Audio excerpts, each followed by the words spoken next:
ሰላም ጤና ይስጥልኝ። የምክረ ጤና ዩቲዩብ ቻናል ቤተሰቦች እንዴት ናችሁ? ጤና መኮንን ያንቱ ፋንታውን እባላለሁ።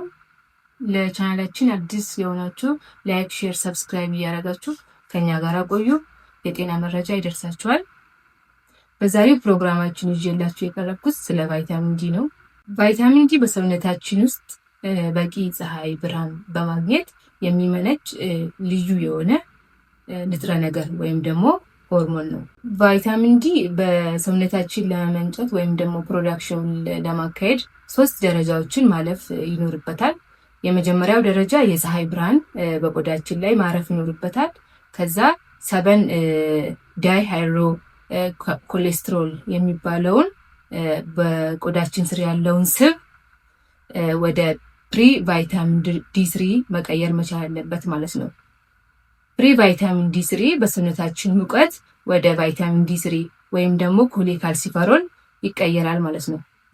ይህ ኮሌካልሲፈሮል በደም ዝውውር ወደ ጉበት ይሄዳል።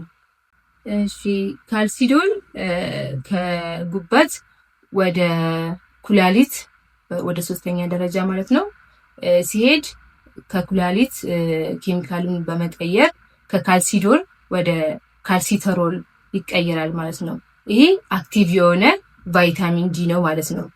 እነኚህ 3 ደረጃዎችን በማለፍ ነው ቫይታሚን ዲ ሰውነታችን ላይ ጥቅምን የሚያስገኘው። ካልሲተሮል ወይም ደግሞ ቫይታሚን ዲ ሆርሞን ካልሲተሮል ወይም ደግሞ አክቲቭ የሆነ ቫይታሚን ዲ ሆርሞን ካልሽየምን ከገታችን ወይም ደግሞ ከአንጀታችን አብዞርቬሽን ወይም ለመምጠጥ ይጠቅማል ማለት ነው። ይሄ ካልሽየም ለጥርሳችን፣ ለአጥንታችንና ለተለያዩ ነርቭ የበሽታ መከላከል አቅማችንን እንዲጨምር ያደርጋል ማለት ነው። ቫይታሚን ዲ አድቫንቴጁ ወይም ደግሞ ጥቅሙን ስንመለከት ቫይታሚን ዲ ለአጥንት ጤና ይጠቅማል። አሁን እንደጠቀስኩላችሁ ለጡንቻ ጥንካሬ ይጠቅማል። ለነርቭ ከአንጎል መልእክት በመውሰድ ወደ ሰውነታችን መልእክቶች እንዲያስተላልፍ ይጠቅማል። ቫይታሚን ዲ በሽታን ለመከላከል፣ የደምና የልብ ህመምን ለመከላከል፣ ስሜትን ለመቆጣጠር እና አንዳንድ ካንሰሮችን ለመከላከል ይጠቅማል ማለት ነው። ቫይታሚን ዲ ከምን እናገኛለን ብለን ስንመለከት የመጀመሪያው እንደጠቀስኩላችሁ ከፀሐይ ብርሃን ነው ማለት ነው። የፀሐይ ብርሃንን ስንመለከት አንድ ሰው ፀሐይ ከ2 ሰዓት እስከ 4 ሰዓት ባለው የጠዋት ፀሐይ ማለት ነው ማግኘት ይኖርበታል። ይሄም 20 ደቂቃ እስከ 30 ደቂቃ ማግኘት ይኖርበታል ማለት ነው። ነጮቹ ሲሆኑ ከ10 ደቂቃ በታች መሆን አለበት። እኛ አፍሪካውያን ስንሆን ግን ከ20 እስከ 30 ደቂቃ ማግኘት ይኖርብናል። ምክንያቱም የሜላናይን መጠን እኛ አፍሪካውያን ላይ ብዙ ስለሆነ ይህ ሜላናይን ደግሞ ቫይታሚን ዲን ሪፍሌክት ያደርጋል ወይም ደግሞ ይመልሳል ማለት ነው። በመሆኑም ከ20 ደቂቃ እስከ 30 ደቂቃ ማግኘት ይኖርብናል ማለት ነው። የፀሐይ ብርሃንን ስንሞቅ ሰውነታችን ልብስ ሳይኖረው ማለት ነው እና ቅባት ነገሮችን ሳንቀባ መሆን መቻል አለበት ማለት ነው።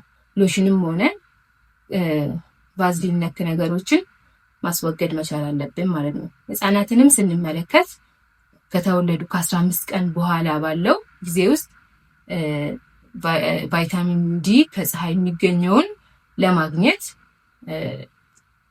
ቅባት ሳይቀቡ ወደ ፀሐይ ማውጣት ይኖርባቸዋል ማለት ነው። ከዛ በኋላ ነው ቤት ውስጥ አስገብተን ቫዝሊን የምናሻቸው ማለት ነው። ሁለተኛው ከምግብ እናገኛለን ቫይታሚን ዲ ማለት ነው። ሳልመን የሚባለውን የአሳ ዝርያ፣ ማክሬል፣ ሰርዲን እነኚህ የአሳ ዝርያዎች ናቸው። ከነኚህ ቫይታሚን ዲ ማግኘት እንችላለን ማለት ነው። የታሸገ ቱናም ቫይታሚን ዲ አለው።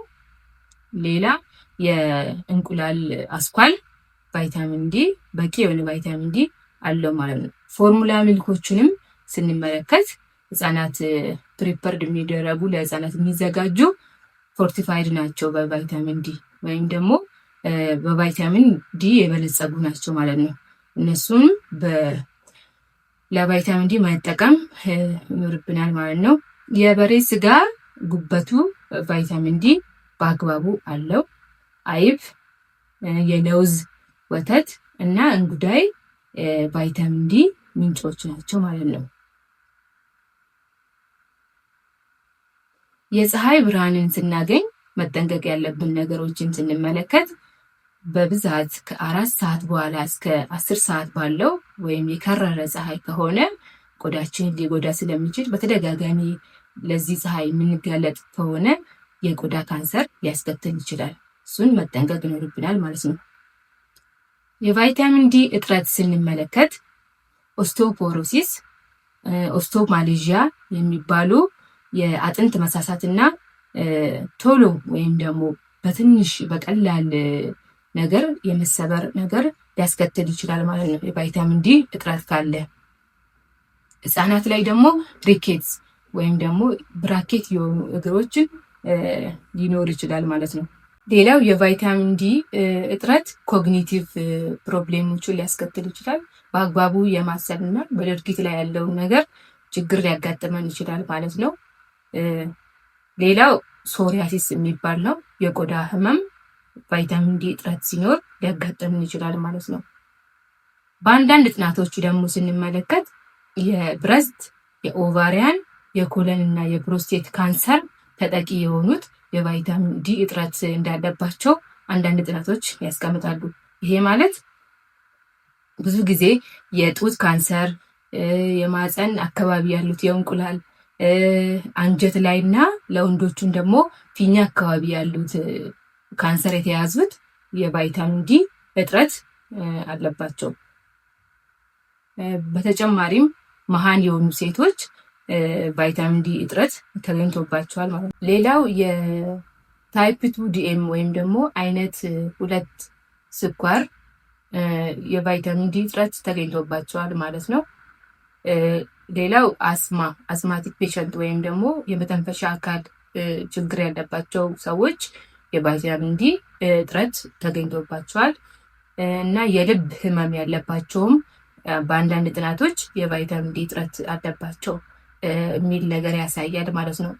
በመሆኑም ቫይታሚን ዲ በሰውነታችን በተለያዩ ክፍል ውስጥ በመሰራጨት ሆርሞኑ ለተለያዩ ጥቅም የሚያገለግል ነው ማለት ነው።